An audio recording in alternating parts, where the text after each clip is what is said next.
Bismillahirrahmanirrahim. Assalamualaikum warahmatullahi wabarakatuh. Baiklah, kami di sini akan menjelaskan tentang pembelajaran dari tugas metodologi penelitian, yaitu mengenai review artikel. Anggota kelompok kami itu berjumlah 3 orang. Yang pertama saya sendiri dengan NIM 19043006. Selanjutnya itu ada Ningsi Putri dengan NIM 19043011. Selanjutnya itu ada Rafika Duri dengan NIM 19043015. Di sini kami akan menjelaskan beberapa materi. Untuk materi pertama itu akan saya jelaskan sendiri. Judul dari artikel kami yaitu Does Attribute Framing Exist in Audit Decision Aid? Di mana penulis artikelnya ini Dovi Septiari dan Giodono. Yang pertama mengenai motivasi riset dalam artikel. Motivasi riset dalam artikel yang kami temui, yaitu studi sebelumnya di ranah ini fokus pada kesehatan, politik, keuangan, bisnis, dan area pemasaran. Dan hanya sedikit penelitian yang ditemukan yang membahas masalah ini di area audit. Selanjutnya tujuan penelitian ini yaitu bertujuan menguji framing efek dalam alat bantu keputusan audit. Selanjutnya gap artikel, di mana diharapkan penelitian selanjutnya dapat memverifikasi hasil penelitian ini di lapangan dengan melakukan eksperimen lapangan yang melibatkan auditor sebagai partisipan. Kedua, penelitian masa depan harus membandingkan beberapa bidang, contoh bisnis, audit, pemasaran, online, dan lainnya, untuk menangkap pemberdayaannya. Terakhir, diharapkan penelitian selanjutnya dapat menambahkan variabel penting lainnya dan mencoba mengurangi framing efek ini dalam bantuan keputusan audit. Selanjutnya mengenai kontribusi. Dalam artikel ini terdapat beberapa kontribusi, di mana penelitian ini berupaya memberikan kontribusi bagi pengembangan teori framing, khususnya untuk menguji fenomena framing dalam alat bantu keputusan audit. Selanjutnya yaitu alur alinea. Alinea pertama diawali dengan penjelasan tentang revolusi industri 5.0 yang akrab dengan teknologi. Kemudian penulis menghubungkan revolusi industri 4.0 ini dengan seorang auditor yang dapat menggunakan teknologi untuk membantu mereka dalam proses audit mereka seperti bantuan keputusan. Alinea selanjutnya, penulis mengambil beberapa kutipan dari para ahli tentang alat bantuan keputusan. Penulis juga membahas tentang keandalan alat bantu keputusan hingga membahas fenomena framing effect. Alinea berikutnya, penulis menyebutkan studi sebelumnya telah meneliti bias framing dalam berbagai masalah pengambilan keputusan yang berbeda. Hingga penulis menemukan bahwa hanya sedikit studi yang mengeksplorasi efek pembingkaian pada bantuan keputusan di bidang audit. Dan penulis mengungkapkan alasan mengapa hal ini terjadi. Yang selanjutnya, penulis menjabarkan tentang metode eksperimen dan kontribusi dari penelitiannya. Untuk bagian selanjutnya, penulis membuat sesuai dengan struktur penulisan sesuai yang dilakukan pada artikel biasanya. Selanjutnya, ini teori dan logika penerapan hipotesis. Hipotesis yang dibangun dengan menggunakan teori framing atribut yang menguji argumen bahwa partisipan akan memiliki ketergantungan yang lebih tinggi pada alat bantu keputusan audit ketika mereka berada dalam framing positif daripada ketika mereka berada dalam framing negatif. Penelitian ini juga mengkaji dalam konteks akuntansi, khususnya proses auditing. Auditor juga membutuhkan penilaian sebagai variabel penting untuk mengambil keputusan. Menurut Bounds, framing effect merupakan variabel penting yang berpotensi menghambat akurasi penilaian audit. Oleh karena itu, hipotesis penelitian ini adalah salah satunya partisipan cenderung mengikuti rekomendasi alat bantu keputusan ketika keandalan alat bantu keputusan ditunjukkan dalam bentuk positif daripada ketika ditampilkan dalam bentuk negatif. Selanjutnya, ini metode penelitian. Desain riset menggunakan skenario eksperimen dalam penelitian ini adalah motivasi minor dari Goma et al. Selanjutnya, struktur metode dalam artikel ini adalah pada paragraf 1 dan 2 menjelaskan tentang desain riset, kemudian selanjutnya menjelaskan prosedur eksperimennya.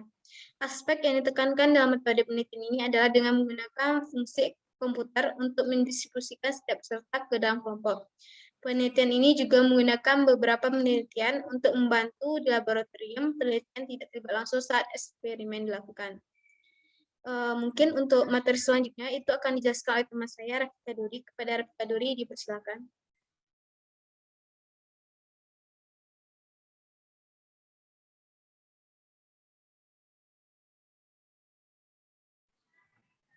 Terima kasih sebelumnya kepada moderator. Untuk materi selanjutnya akan saya lanjutkan, yaitu variabel penelitian. Variabel penelitian dalam artikel ini yaitu variabel terikat. Dalam penelitian ini adalah tingkat kecenderungan partisipan untuk mengikuti rekomendasi alat bantu keputusan.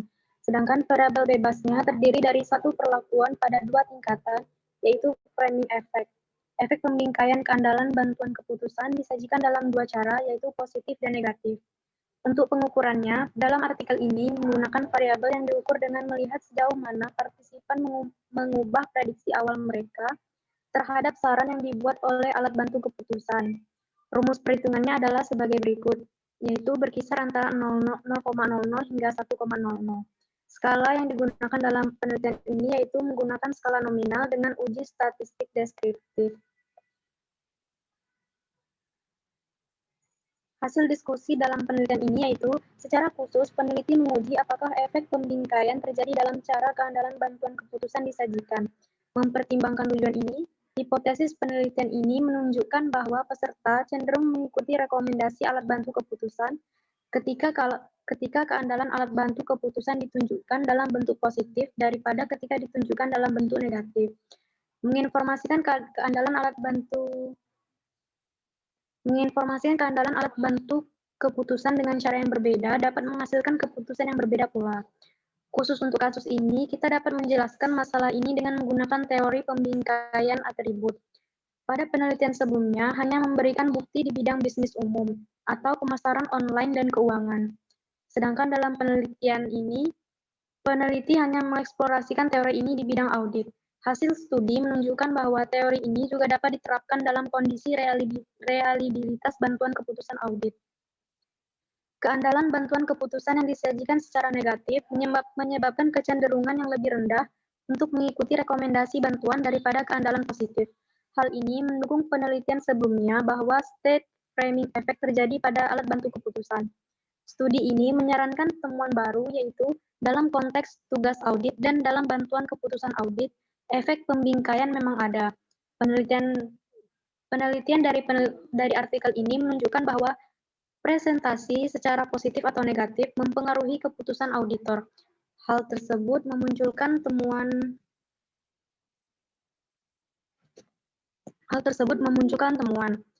Selanjutnya, hasil uji hipotesis. Hipotesis dalam penelitian ini menyatakan bahwa peserta cenderung mengikuti rekomendasi bantuan keputusan ketika keandalan bantuan keputusan ditunjukkan dalam bentuk positif daripada ketika ditunjukkan dalam bentuk negatif. Peneliti menguji hipotesis dengan membandingkan kelompok framing positif dengan kelompok framing negatif. Hal itu menunjukkan bahwa jarak rata-rata antara kelompok adalah 0,15 dan ini menegaskan bahwa perbedaan tersebut signifikan secara statistik, yaitu P kurang dari 0,05. Hal ini menunjukkan bahwa efek framing terjadi pada cara keandalan bantuan keputusan disajikan. Keandalan alat bantu keputusan dalam bentuk positif membuat partisipan memiliki kecenderungan yang lebih besar untuk mengikuti rekomendasi alat bantu keputusan dibandingkan ketika disajikan dalam bentuk negatif. Untuk kesimpulannya, ada beberapa kesimpulan yang dapat ditarik dari penelitian ini. Yang pertama yaitu pembingkaian positif akan menyebabkan tingkat kecenderungan yang lebih tinggi untuk mengikuti bantuan audit daripada pembingkaian negatif. Yang kedua, salah satu temuan penting adalah bahwa dalam konteks tugas audit dan dalam bantuan keputusan audit, ditemukan adanya framing effect, yang artinya pada domain audit yang memiliki risiko lebih besar dibandingkan domain lain. Framing effect-nya juga kuat. Selanjutnya, trik menulis abstrak yang terdapat dalam artikel ini yaitu, dalam penulisan abstrak dari artikel ini, kita dapat memuat ringkasan dari seluruh isi artikel yang disajikan secara singkat dan akurat, di mana terkandung inti murni dari pembahasan yang ada dalam artikel, dan tidak ada penambahan tafsiran, opini, dan ada interpretasi lain dalam penulisan abstrak tersebut. Selanjutnya, trik menulis kesimpulan yang ada pada artikel ini yaitu, pada kesimpulannya menjelaskan tentang hasil penelitian dan temuan yang didapat. Selanjutnya, artikel menyebutkan keterbatasan dari penelitian ini dan saran bagi penelitian selanjutnya.